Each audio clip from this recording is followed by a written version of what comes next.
নতুন বাসায় উঠেছি, রুম গোছাই আর না গোছাই, বাজার তো করতেই হবে।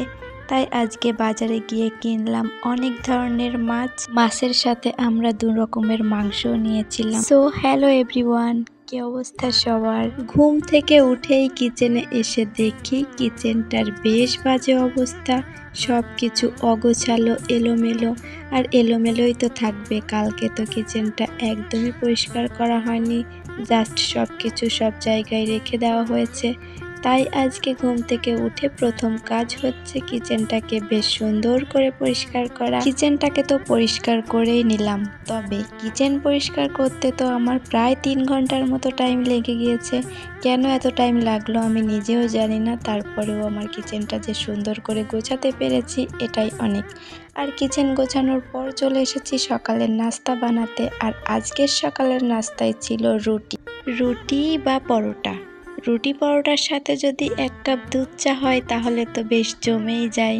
তাই জন্য বানিয়ে নিব দুধ চা। আর চা বানাতে গিয়ে দেখি দুধের মেয়াদটা প্রায় শেষ হয়ে গিয়েছে। আর দুধটার মেয়াদ শেষ হওয়ার কারণে দুধ চাটা একদম বাজে এসেছে কালার। আর কালারের কথা কি বলবো, খেতে তো একদম বাজে হয়েছে। তারপরেও বেশ আশা নিয়ে আমি চাটা করেছিলাম, যার কালারটা একদমই আসেনি। তারপরে আর চাটা খেতে পারিনি। আর তারপরেই চলে গিয়েছি নুডলস বানাতে। নুডলসটা আমার তো ভীষণ প্রিয়। আর নতুন বাসায় আজকে আমার ব্যালকনিতে অনেকটা ফুল ফুটেছিল। সকালটাতে বেশ রোদ উঠেছিল, বাট দুপুর হতে হতেই আকাশটা ভীষণ মেঘ করে আর সন্ধ্যা হতেই নামে অনেক বৃষ্টি।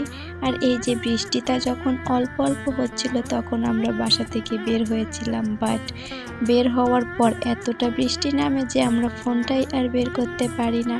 আর যে কারণে বাজারে গিয়ে কোনো ভিডিও করা হয়নি। বাজার থেকে মাছ মাংস কিনে আমরা বাসায় এসে দেখি আমরা অনেকটাই ভিজে গিয়েছি, যে কারণে জামা কাপড় চেঞ্জ করে চলে এসেছি মাছগুলো আনপ্যাক করতে। প্রথমেই বের করছিলাম পাঙ্গাস মাছ। আর পাঙ্গাস মাছ তো জাতীয় মাছ, যেটা আমার আর আমার বড়বাবুর ভীষণ প্রিয়। আজকে পাঙ্গাস মাছ কিনেছিলাম প্রায় 5.5 কেজির মতো, যেটা ক্যামেরাতে বোঝা যাচ্ছে না, তবে সামনাসামনি অনেকটাই ছিল। আর তারপর চলে আসি মুরগি বের করতে। আর মুরগি ছিল 4.5 কিলো, 2টা মুরগি ছিল আজকে। আমরা তো 2 জন মানুষ, তাই সুন্দর করে ছোট ছোট কৌটায় করে রেখে দিচ্ছিলাম চিকেনগুলো। আর চিকেন তো আমার বড়বাবুর ভীষণ প্রিয়, রোজ একটা আইটেম রাখাই লাগবে তার চিকেন। এইখানে বড়বাবু বেশ সুন্দর করে মাংসগুলো কৌটায় করে ভরে রাখছিল। আর তারপর চলে আসি তেলাপিয়া মাছগুলোর কাছে। আর আজকে বাজারে এত বৃষ্টি হচ্ছিল যে মাছগুলো তো কাটিয়ে আনতেই পারিনি। তারপরে বড় সাইজ ছোট সাইজ করে আলাদা আলাদা কৌটায় করে ফ্রিজে রেখে দিয়েছিলাম। আর এই যে ইলিশ মাছগুলো বেশ টাটকা ছিল। আর রাত্রে রান্না করেছিলাম পাঙ্গাস মাছ। আর পাঙ্গাস মাছ যদি থাকে বাসায়, পাঙ্গাস ছাড়া তো আর কিছু রান্নাই হবে না। তো যাই হোক, আজকেও বাসাটাকে বেশ সুন্দর করে গোছাতে পারিনি, কালকে থেকে বাসা গোছানো স্টার্ট করব। আজকে বাজার দিয়ে শুরু করলাম।